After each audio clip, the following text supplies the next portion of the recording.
I'm sure I'll drink it more than once. We are live now, though. Hello, everyone. Welcome back to a new episode with Eric Butler. Give me just a moment while I share this over to Books of Horror with everyone.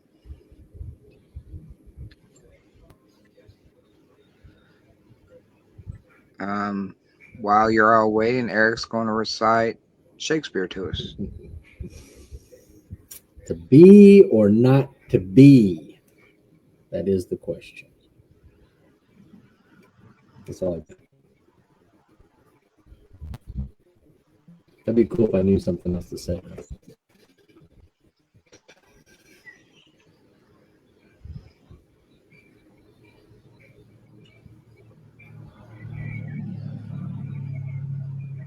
So Halloween is around the corner. Halloween, what, 2 weeks? Yep. It's pretty cool. Is it 2 weeks? Yeah, pretty much. 2 weeks and a day. Yep. Set my phone up here for any comments we get. My mom, or my mom's best friend, his hunter's godmother, she's in her 70s. She wants me to take her to a haunted house. I'm like, oh man, I said if anything happens, the rest of the family's gonna kill me. Yeah, So I'm trying to find one that's got something to it, but not too much. But right now, I've been coming across her. Yeah, it'd be like, how about a hayride, you know? Yeah, I know. I'm like, I might have found one. We're gonna see. I'm gonna do a little deep dive. So we got Donna Latham with the first comment in. And she says hi, and then she immediately takes us to task and asks us how we're doing with the book. Eric just died. Where did Eric go? Oh, I'm back. Sir? I want to look at the comments, but it made me sign up for something. So I don't see any of the comments. So what are we saying?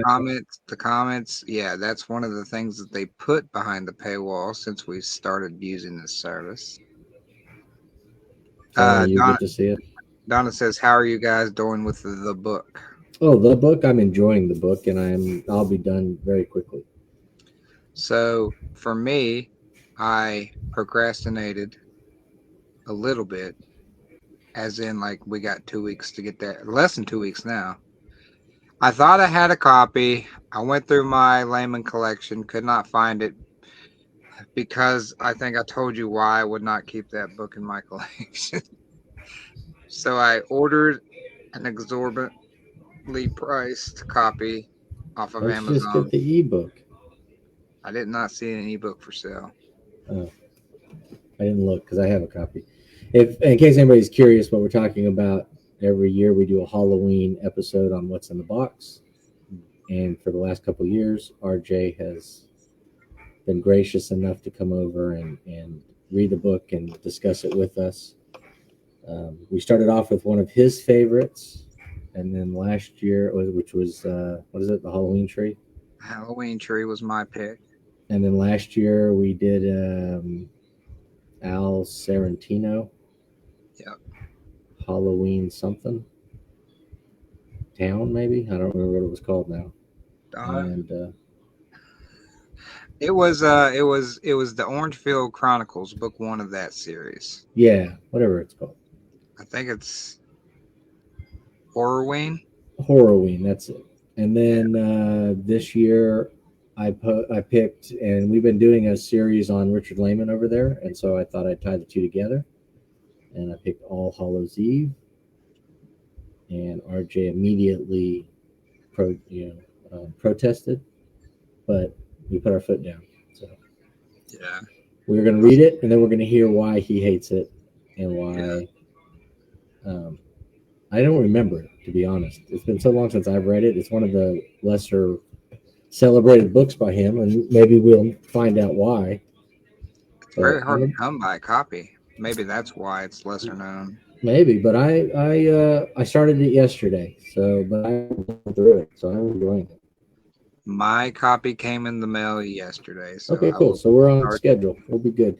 Donna will pick it up and read it in a day, and then to ask why we're taking so long. Exactly. Um, Exactly. but yeah, we're getting there. But yes, look forward to that closer to the end of the month for everyone that's We'll release it on Halloween. interested in hearing our thoughts on All Hallows Eve by Richard Lehman. I feel like I'm lagging. I don't know. No, it doesn't seem like it on my end, but All right, we got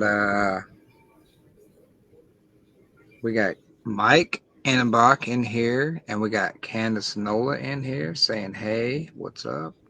hello. And we got Todd Love from Canada. So, Oh, good old Todd. all right, this is like I'm used to actually interviewing people, and like I have a set of canned questions I go with, but you and I have done that interview already, which at the time I did not have the ability to save those interviews, so I was that's gonna lost. say you should have just done it again. I probably wouldn't even realize that we were asking the same question. Yes. So I can just come up with if anybody has any questions for Eric, please ask them in the comments, and I will relay them to him. But also, Eric has a now series of books, and the newest entry to the series drops tomorrow. That's cool. Two different sizes. Of course, you can only get the smallest size in person or if you contact me on social media. You can't order this anymore, except for through me. But this is what you'll get if you go on Amazon. You'll get the 5x8, and it's still pretty good too. Pretty good size. So the new book is The Rest Rest up. Stop 2 Road to Hell. Yeah. So I want to ask you, what inspired you to write The Rest Stop? The first rest stop I First wrote rest. because of Scares That Cares on the way home. Oh, Because I drove from Texas to Virginia. On the way there, I got really tired and I slept at a rest stop. And when I woke up, I thought, oh, probably should have been murdered because it was in a weird place. And then on the way home, I stopped at a rest stop in the middle of the night, like 2 or 3 in the morning, and took a nap. And then when I woke up, I was looking around and I thought, wow, this is really laid out perfectly for a murder. So I was walking around kind of looking at stuff and I kind of put the two ideas together and came up with the rest stop. so there you go. Do you have an elevator pitch for this book? Give us your con pitch. For rest stop 2, Either okay, for rest rest stop. stop 1, I always say um, if you like House of a Thousand Corpses and Texas Chainsaw Massacre, 70s Grindhouse, I wrote that book to feel like that. I wanted it to when you're reading it and you get the images in your head, I wanted it to have that grainy footage feel to it that you get with those kinds of movies. Um, Rest Stop 2, I'm probably just going to say Rest Stop 1. So I don't know. This is the sequel. But Dirtier, darker, grittier. yeah, I think it is. I definitely tried to make it more uncomfortable. And I think it, so far, all the people that have read it have told me that it's, making them squirm or grossing them out, or, it's got some intense scenes in it that are, making them love it Yeah. that much more. People that are really into that really have enjoyed all that aspect of it. And I really just kind of wanted to shine a brighter light on the family that's introduced in Rest Stop and kind of give you a little more of their dynamic, but also some of their character traits that it's there in the first book, but in the second book, you see it a little bit more. You kind of get an idea of how terrible some of these people really are. Yeah, I think you delve into the family dynamics a bit deeper with the second one. Yeah, I wanted it to be I wanted it to be a little more in your face. The first one's more about what happened to the family that stops at the rest stop and their reaction to this terrible group of people. But this one is more of looking at how the family dynamic works and what they're doing in the aftermath of the first one. Yeah. So, I mean, I've read it, obviously, blurbed it. I stand by my blurb. There's some gross stuff in there. If you're planning to read Rest Stop and Rest Stop 2, especially, uh, try not to eat at the same time, you know. Or eat, you know, you can do either or. Some people See what can do, happens. yeah. Let me know. Yeah. Get it on video. I'd love to share that on TikTok. Yeah, and I'm not really one to do gross out stuff for gross out's sake.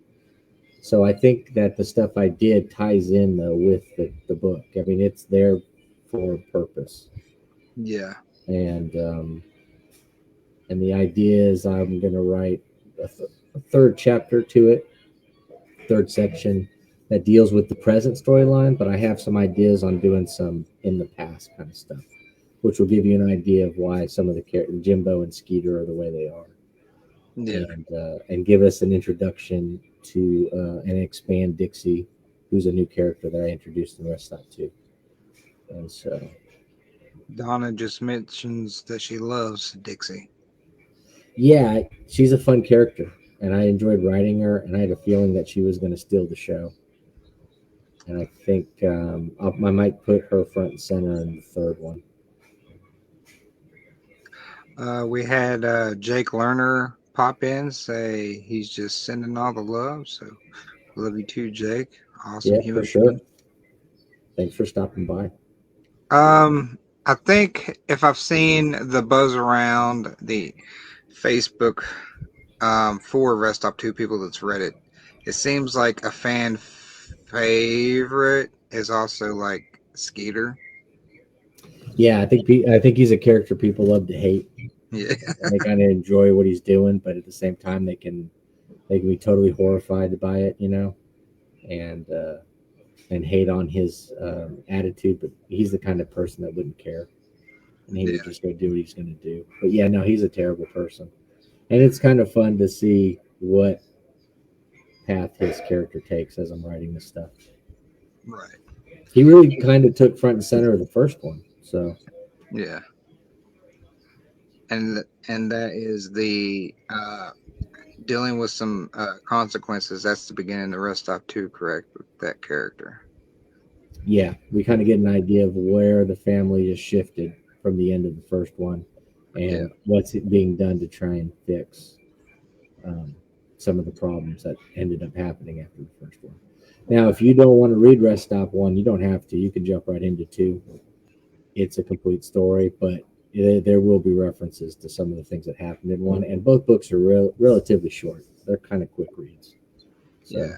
they're part of the pocketbook thing that I do at cons. So Nice little novelettes, short novellas. That's the range you're dealing with these books. So if you're looking for a quick read, especially like Halloween coming up, knock these out, both of them out rather quickly. yeah, the first one I want to say is about 11,000 words, and then this one's like almost 16. So it's a Yep. little longer. It's got a little more meat to it, but it's still not the longest thing ever. And so, but they're fun reads, and they get right to it. So if you're somebody that doesn't want a bunch of, filler, you'll get this is bare bones, but it gets right there and it gets you everything you need. So We're getting a couple questions in. So Todd Love first asks, do you outline or just write? So pants. well, at the end of the day, I'm a pantser. I have tried to outline multiple times with many different stories, and then usually a few minutes into it, it feels like it goes off the rails. So I have a lot of outlines sitting here that have been completely ignored or don't make any sense compared to where the story ended up going. So And I have a couple times I will outline in the middle of the outline. I'll have the outline, I'll start, and then I'll try and re-outline it so that I Yeah. have an idea. And then sometimes that works, and then sometimes it branches off into something different again. And so I'll have stacks and stacks of papers. Or I also use Excel, and I'll have that, kind of done up in the different cells, and you can see all the different branches I'm having to make and stuff. Just depends on where I am when I'm coming up with the ideas. Yeah. So I wish I outlined and followed them because I feel like that would be a lot easier. might be easier, but is it as fun if you were Oh, I sticking to don't think a it's near as fun, and I also don't think you get the best. At least if I'm doing it, I feel like if I 100% follow that outline, even if I know it's not going to give you the best story I can give you, I would feel like I let you down. So I'd much rather throw it out the window and twist a little bit one way or the other and give you a better story. Yeah. But I understand if I had the discipline to just follow the outline and do it, I probably would think that would be a great idea. You get more done. I can't tell you how many times I've written a bunch following an outline and it just doesn't work. And then you end up going back and sacrificing thousands of words to get to a place where you should have branched off. So, Yeah.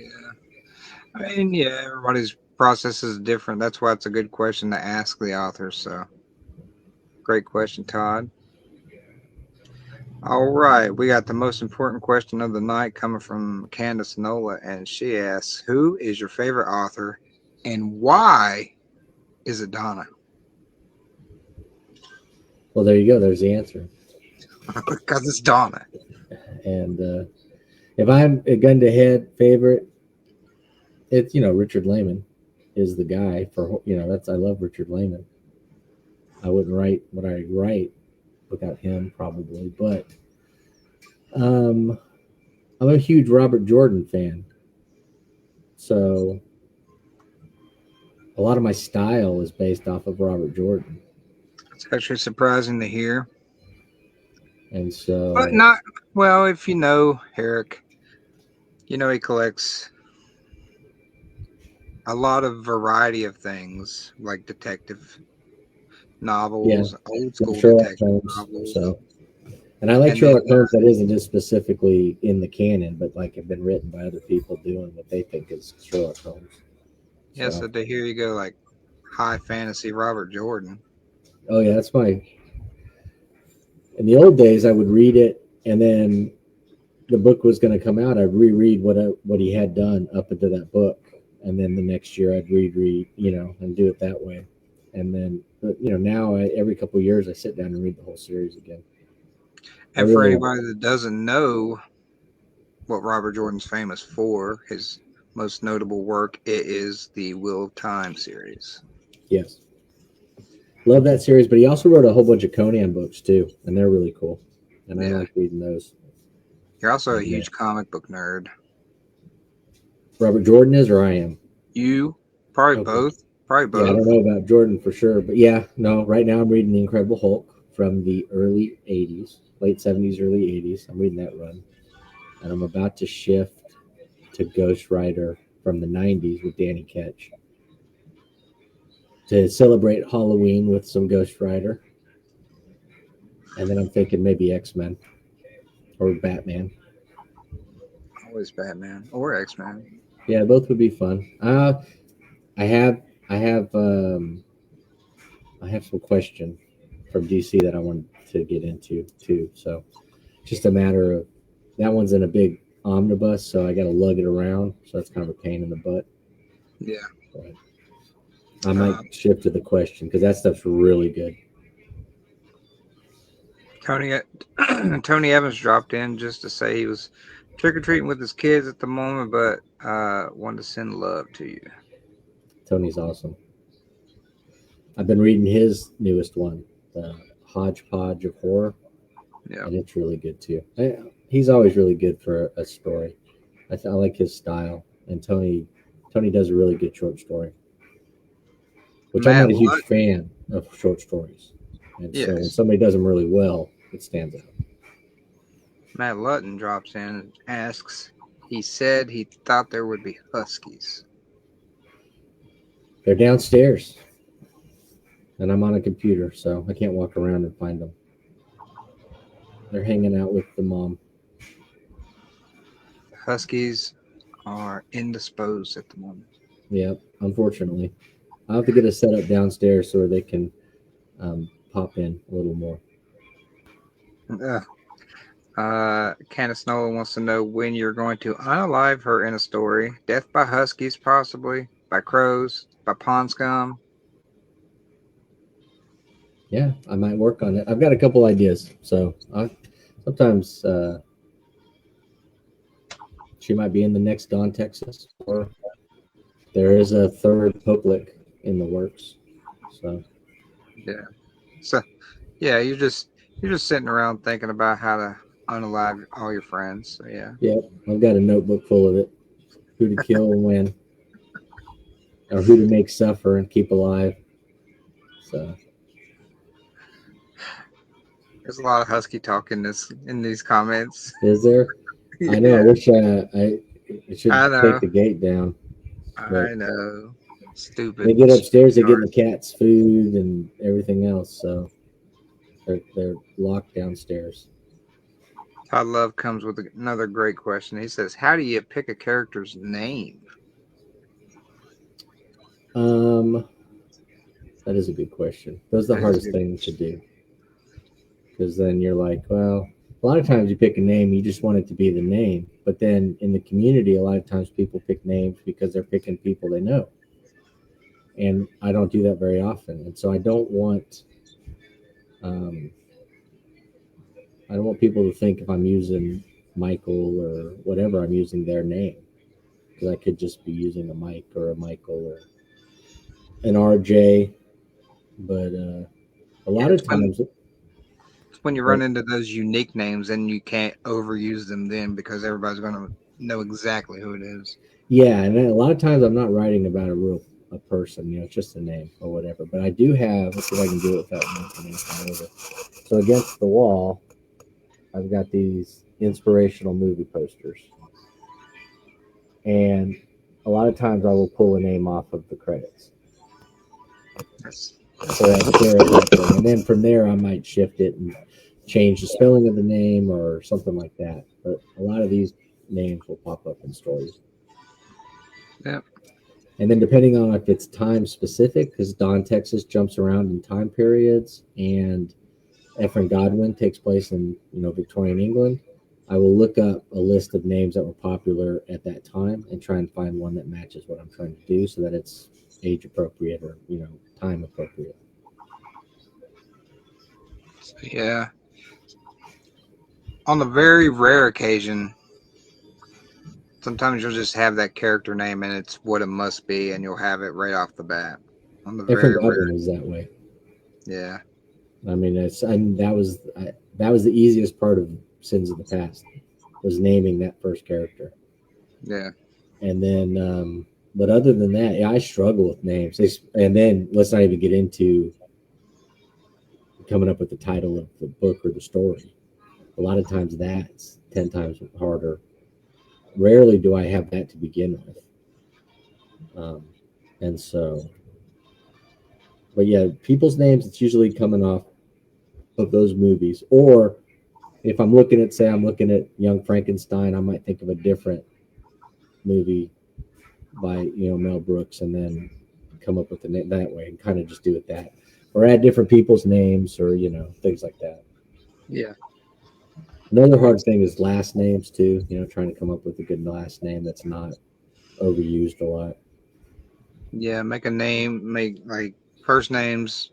If you even incorporate a last name, a lot of stories you don't have to, unless you want to build it like a short story, like you write a lot of. Like sometimes you don't need a last name.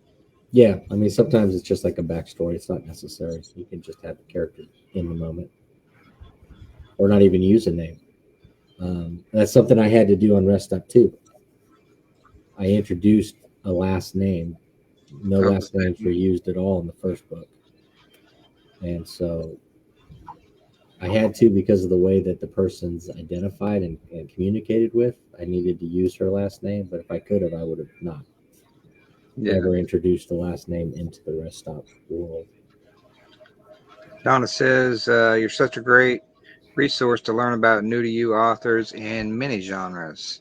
So, Yeah, I should find him eventually. She's constantly pulling up stuff I've never heard of. So,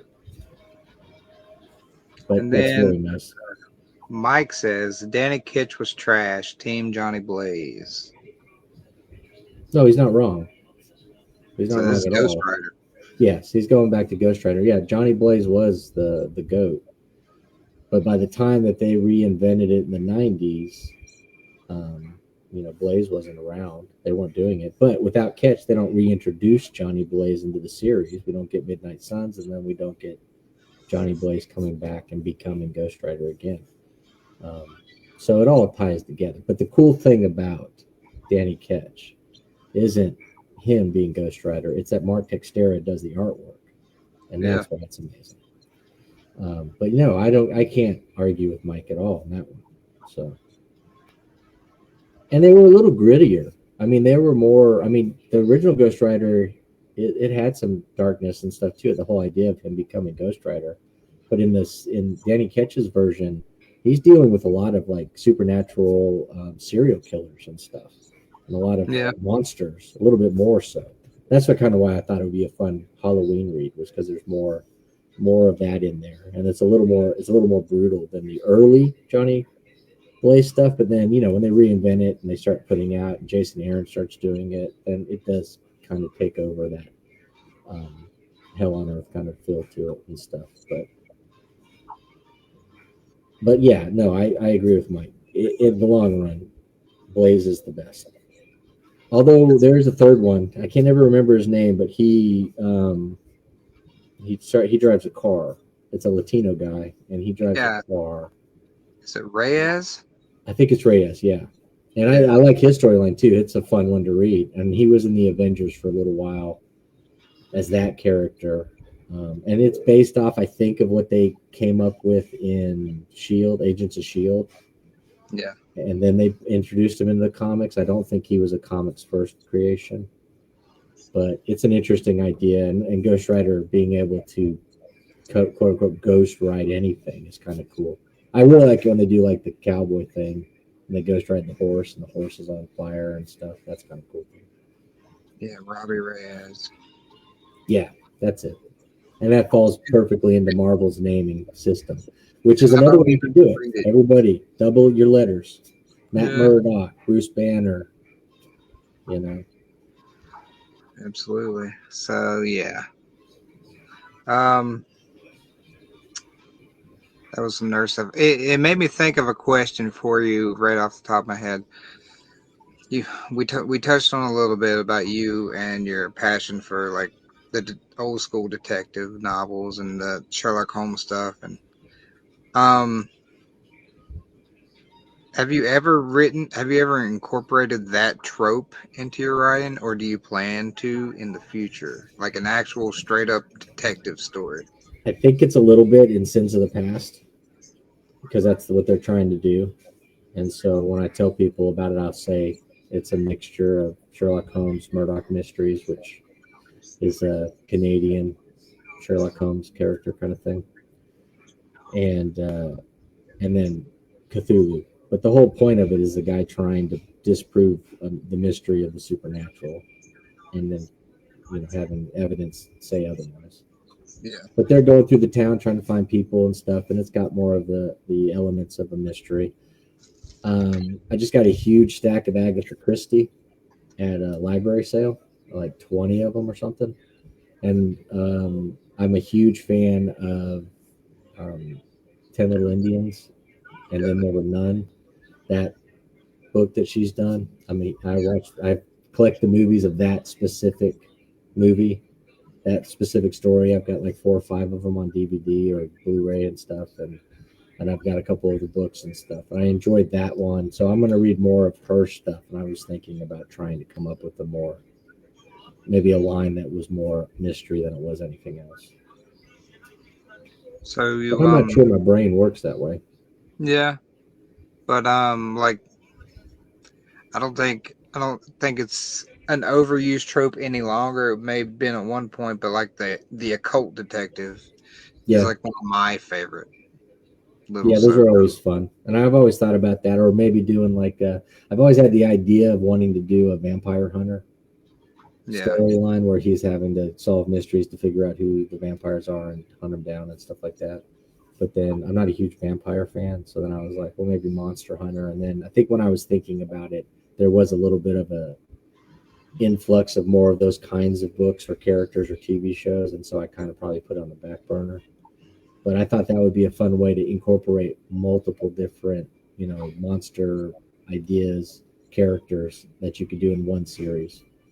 And yeah, maybe that's what the Efren Godwin thing will morph into as I write more and more of it. It could morph into some sort of occult detective thing. yeah. We had Dan Schrader jump in. We also had Warren Iverson jump in. And Warren says, you need more hot dogs and Yetis in your book. And that's probably true. That is true. I probably need to lean more into the hot dog, um, and kind of mirror layman's burger fetish, and then have that kind of be the thing. Would you go with a traditional hot dog or would you try and like reach a more modern audience and go with glizzies? I don't know what that is, and so I'm going to say it'll probably be more traditional. Okay, okay. I'm not a you know what? I don't even like hot dogs themselves per se. I prefer it to be like a brat or a smoked sausage, something where the casing's got a little bit more snap. Yeah, Although I do like hot dogs if you're making like a chili dog or something like that. yeah. But I've kind of gone away from hot dogs. I haven't found a good hot dog in a while. So Oh yeah, if it's an option, I'm gonna pick brats. yeah, if they're done right, they're 100 times better if it's done right. Um, there's a lot of hot dog talk now, so we've successfully moved them off of the Huskies onto hot dogs. So That's thank you, cool. Warren. Yeah, Yes. there was Unfortunately, a there was I a haven't little either. chatter there about everybody one upping each other of who had gotten to meet the Huskies, That's and funny. then I Yeah. think Candace shut it down when she's like, "Well, I have got to sleep with them." So, And that is true. That is true. They love Kings. So, and but the yeah, problem, no, it's a funny thing when you have an event here, people that come to the house to see the girls, they could care less about talking to me. So, yeah, which is, I get it. I'm the same. show me the dogs. Yeah. All right. Eric loves chili dogs. RJ prefers girth. Was that for Mike? It is from Mike. Yeah, that's funny. Um, yeah. Unless it's like what was it? PC3's grandpappy, and that turned me off chili dogs for a while. So Yeah, I could see that. yeah, But yeah. I know we should have pulled Mike on here so we could talk to him about subject A and the next one. I can't remember what he's going to call the next one. But I think it's a Operation fascinating. What is it? Operation Looking Glass. That's right, Operation Looking Glass. Yeah, I think it's a fascinating dive into the Alice in Wonderland mythos, which I'm a huge fan of. I thought he did a really good job with Subject A, and I'm excited to see what he does with Operation Looking Glass. So, Well, fun fact about half hour or so before we got on to do the live, I was talking to Mike on the phone because I was going to pick up dinner, and I was picking his brain about what he's going to do with that series and where he's going with it and everything. And like I told him, I said, I just love the ideas you have going with it and the world you're building. So, yeah, I think it's fun. yep. Only thing I don't like about it is that it makes me shelve any ideas for Alice that I might have had for a little while at least, and then we'll revisit them. So, but yeah, no, I really enjoyed reading Subject A. So Oh, Heather asked if she heard Light. That's probably my cat meowing in Yes, the Light is not in the room. I was worried you all were hearing tap dancing because the girls are downstairs running around. Yeah, so that's funny. So Rest Stop 1's been out. Rest Stop 2 out tomorrow.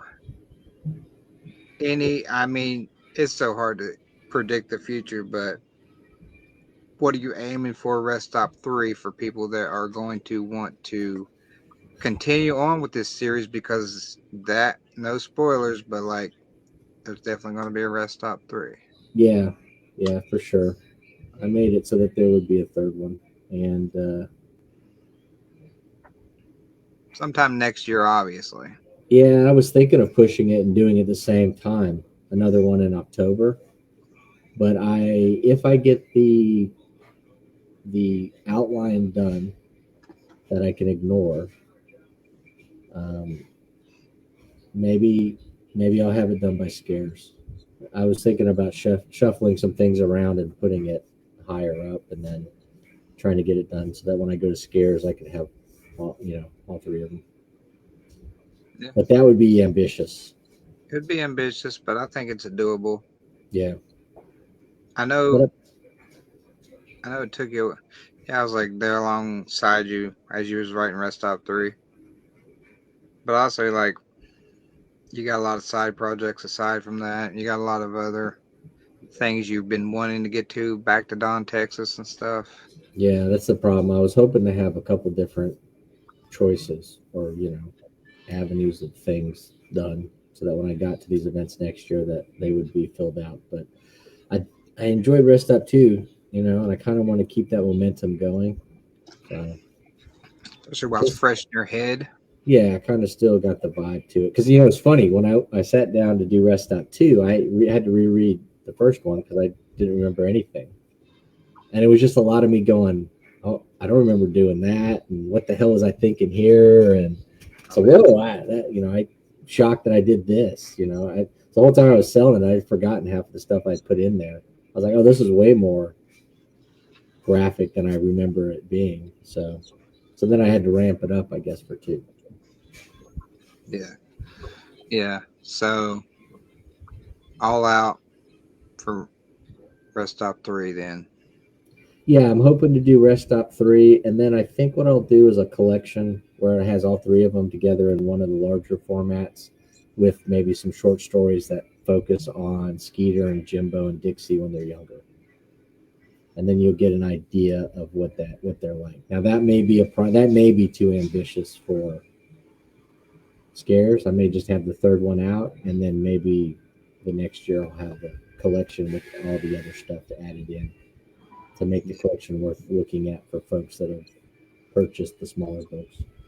Yeah, I'd say that working out better. Not only that, we're talking about Rest Stop 2, but you also got to follow up Silly Rabbits too. Like, I know I got to do the third Popelet and another Don Texas, and I've got another. And people keep asking for Sins of the Past too. The next chapter of that story. So I've got quite a few things I need to get done. yeah. So if anybody has a home built time machine, something like that, and That'd Eric be nice. Butler, Yeah, because I would take it straight back to '95 and relive one of the greatest Super Bowl blowouts ever. only And then I would 30 be years ago. reborn. I would be reborn. I'd be so happy that I could probably just chug these things out with no problem. So, or I could use it to write a lot. Either way. Yeah, or play Madden. Just a lot of Madden.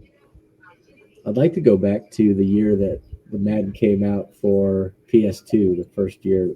Is it PS2? Yeah, when PlayStation 2 came out, it was so much better than PlayStation. I played Madden on that, and it made me stop playing Madden on PlayStation because the graphics were so drastically terrible on my version. I had to wait to upgrade to, I think, an Xbox before I could get Madden again. Yeah. And for those that don't follow Eric normally, I think a lot of the folks in here do anyway, but for a lot of the folks that don't follow Eric normally, he is the world's largest Cowboys fan, absolutely. Oh yeah, So love the Cowgirls. he even moved to just outside Dallas, Texas to be close to them. Yep, yep, yeah. Made the mistake. Well, I didn't make the mistake. I didn't have any choices. Teenager, but I moved here at the height of the rebirth of the rivalry between the Cowboys and the Niners, Yeah. and met many interesting folks who would come out and give me their opinion on why the 49ers suck and the Cowboys were better. Yep. They threw my wife out of a bar. It was before we met, but she had a 49er shirt on, and they told her that the choice was shirt off or she could leave, and she's like, "Well, I guess I'm leaving," and they threw her out of the bar because she was upsetting the patrons. People. Yeah, just by sporting the colors of the superior colors of the 49ers. So. Right.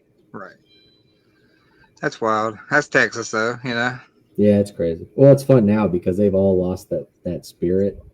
They're even more depressed than some of them. There's a couple that are diehards. I had a guy earlier this year that almost refused service at a festival to me because I was wearing a Niners hat. But he eventually gave me the soda after filling me up, just earful of just cowboy nonsense. For the most part, a lot of people they've given up. They are waiting for Jerry Jones to die. So, and then they'll start celebrating the Cowboys again. I can't remember if I asked you this or not. Like, football's such a huge part of your life. Have you ever considered writing a very football-centric story? Did I ask you this? No, you haven't. I don't think. Okay. But, I don't know. Maybe. Sometimes I feel like that would be niche or whatever. I'm not sure. I've read one short story that right off the top of my head, and it was by Lance Dale, and it's a very football-centric story. It's high school football, I believe. It's called Go Deep Henry, and that was a fun one. But I was like, it's maybe an untapped market, like sports. Maybe I've read a couple of Tim Green. He wrote some really cool stuff in the '90s. When he used to be an offensive lineman for the Falcons, and look at the kid. And then he wrote football fiction, basically, and kind of gave you a behind the scenes look at some stuff. And then Christopher Harris, I don't know, I'm sure nobody knows who that is. He's a huge fantasy football guy, but he's also a novelist. And so in the off season, he writes novels, and he's got like 4 or 5 out now. And the first one he did was about a scat back and the dealings of being a rookie and all the stuff they have to deal with. So there's stuff out there, and I've checked some of it out. But I don't know. Maybe it would be fun, but right now I guess I'm more focused on killer families and goat men. War families and goat men. I got you. Yeah, that's the I don't know if you say pitfall or blessing, but like that's something you can you have to consider when you get into series writing is like very limited time for outside the box ideas that may occur. I think that's why you get into a lot more short stories, so you can exercise those story demons. When I did Dawn, Texas, I wrote, I think 6 of them in a row. Yeah. Maybe 5, and then did something, and then a 6th one. And to the point where Dawn started asking me, "Are you going to write anything other than Dawn, Texas?" Yeah. But that one year, I was just hammering out a bunch of them. So, but yeah, it kind of does get. And then it also was part of the problem, is I don't want to be one note, one series, one whatever. So, yeah, I kind of like having a bunch of things for people to choose from because I like to read a bunch of different things. All right. Heather's right. There's Mister. We're gonna have to figure out a way to kick Warren off of here because he said "Go Pack Go," so we got to That's figure that fine. out. Yeah. That's all right. I mean, they lost to Later. Cleveland. Then he said he's got to run anyway. So later, Warren is glad seeing you on here, buddy. Yeah, I appreciate him coming in. There's nothing wrong Danielle. with being a Packer fan. Some of our favorite people are Packers fans. Yeah, at least one. At least one. I can think of one or two. Danielle Yvonne says Chuck Tingle probably has football sentient smut. Donna Latham needs to go look. So, I mean, she's probably not wrong. Like, he probably does have some football sentient smuts. Probably. That might be where the market is, like the football, like the Yeah. weird football smut. So. Yeah, I'm not trying Whip to you see up. myself writing it, but it's probably got a market. It definitely wouldn't be Eric Butler writing it, but it might be Eric Butler. Yeah, I definitely need a pen name, like RJ Rolls. I think that might be my pen name for smut. Terrible pen name. Yeah, I don't know, but yeah, that'd be interesting. I could incorporate. Maybe I can incorporate the mystery and the football, and we can get two of the three things done as I start a new writing journey. Imagine a cult detective football mystery. Yeah, that'd be funny. The first one will be about a haunted football. On football. Stops makes a field goal kickers miss, and they have to solve the mystery of the dead kicker. It's almost like that movie Tire, where it was just about evil tire, but it's a Yeah. football that keeps killing people. Nobody knows why. Yeah, that would be fun. I could probably do that. Sometimes I have trouble writing stuff that's so bizarro, Yeah. but I'd like Sometimes it to. comes easy too, you know. Yeah, sometimes it does, but sometimes I'm like, I'll get stuck on something. Like I'm writing a ridiculous story about a giant goat man, and then I'll get stuck on this weird. Well, no, this car couldn't do this, or this house wouldn't have that, or this person couldn't. And I'm like, hours of research. And I'm like, minute details. Yeah. And then I'm like, but the whole point of this stupid story is a giant goat man. I could probably let this go. Yeah. But sometimes you get hung up on that. And I'd like to get away from that a little bit and do some crazy stuff. Maybe I will do a football death story. Everybody races to it so you can get it done first. Yeah, now I want to do a sentient football death story now. So yeah. Rest Stop 2 out tomorrow, October 17th on Amazon. Yeah, it's just on Amazon because I put it straight on KU. Okay, so you will have it on Kindle Unlimited day and date. Yeah, they'll have that. I guess right ebook. Ebook. Audiobooks in being produced right now. I've listened to the first 15 minutes or so, and it sounds great. Yeah, I gave it to the end of the month, so hopefully we get it before that. But you know how Amazon is. You turn it in, and then you got to wait weeks for them to say yes. Yeah. Are you going to do signed copies for folks, or are they going to have to come to events to get a signed copy? Yeah, no. If you contact me on Facebook and the DMs, I'll definitely have a deal set up. But I'm going to work some stuff up and put it on socials. You know, I'll probably do a deal where you can get both of them. Save a little money, at least on shipping. So. Aside from that, anything you're working on you can tell people to get excited about or point them in the direction you would like them to have eyes on? It's a really good chance that Rest Stop 2 is the last thing I put out this year. And just know that I'm working on another Victorian piece, Ephraim Godwin 2. And like I said, I'm partially done with a whole bunch of different things. So hopefully there'll be a new Dawn, Texas and a new Poplick next year. And if people want them, I never can tell, but I have enough to put out another collection. So maybe in December I will put out another collection of short stories. I just never know how those will be. You never can tell what people want or don't. People that love short stories really love short stories, but then you got everybody else. So yeah, it's a hard sell sometimes to people that are not like ingratiated into the short story culture. Yeah. But then, you'll hit the right sweet spot, and then everybody loves short stories, and they're all buying all. That's the only thing they want to buy. So, Yeah. but yeah, I've got plenty of stories just sitting in a folder, ready to be put together. So, Any events you have for the remainder of the year that you want to point people to if they're in the area? I wish I had the names memorized. Nightmare in the Ozarks is next week in Arkansas, and that's Friday, Saturday, so 24th, 25th, I Yeah. think. And then the next event I'm doing is I want to call it, I think it's called Brews and Booze, and it's in Grim Fiction is a bookstore in Nacogdoches, Texas, and I'm sure I butchered the name. Um, but they're doing an event November 1st, and there's going to be like 15 or 20 authors there.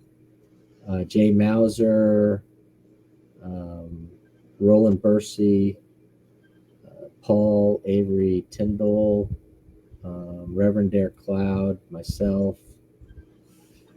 Man, there's a whole bunch of other good authors there too. I think Matt Michelle's going, and I know there's other people. Oh, Andrew, um, blanking on his last name, Andrew Alonzo, who's also, if you go to TAC, Texas Author and Reader Con, he's the guy that has the statue stuff too.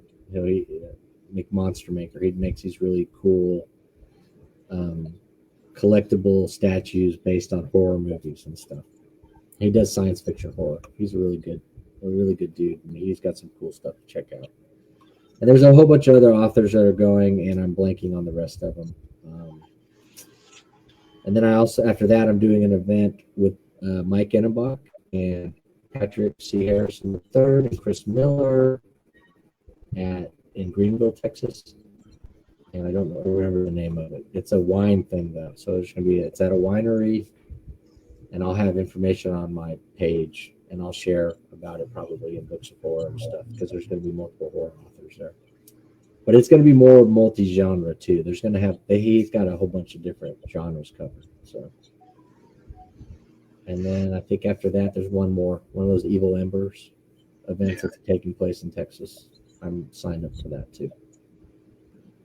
So a lot of things to wrap out the year. So if anybody's looking to meet up with Eric in person, pay attention to his Facebook page. Yep, come find me. Tell me why the Niners suck. Buy a book. Niners don't suck. They just can't stay Walking healthy. wounded. They just can't stay healthy. Can't Walking. stay. Yeah. Yeah. Kittle came back to practice today though. So he's gonna play this weekend. I hope so. It make me smile. Yeah. The joy of my life if Kittle comes back, because then our Kittle gets real excited, because then we get excited when Kittle does stuff on TV, and then she's all like, "What did I do?" She runs around and gets treats and just loves that. So that's what you got to do. You got to like talk about occult stuff. Like you got to get them connected. Like one, while the dog Kittle stays healthy, the real Kittle still stays healthy. yeah, but then I'd be really, really, really sad if when the football Kittle got hurt, my dog got hurt. So I'm not sure I could do that. It's one way only for sure. Okay, as long as it's one way, I'd be okay with that. That'd be pretty cool. All right, folks. Seriously, thank you all for joining us. Yes, thanks. Don't forget, everybody. Tomorrow, the Rest Stop 2 Road to Hell releases. So go out, buy the book, and support Eric, who supports damn near the whole indie horror community. I try to, but a lot of people do, so it's not. Yeah. But everybody should support indie horror. There's some great stuff in there. Just before we sign off, I would be very remiss to not say that as we're about to end this, Christina Pfeiffer jumps on. So very cool. Well, she's hours behind. Yeah. in true Moose fashion. She's here, and we're gone.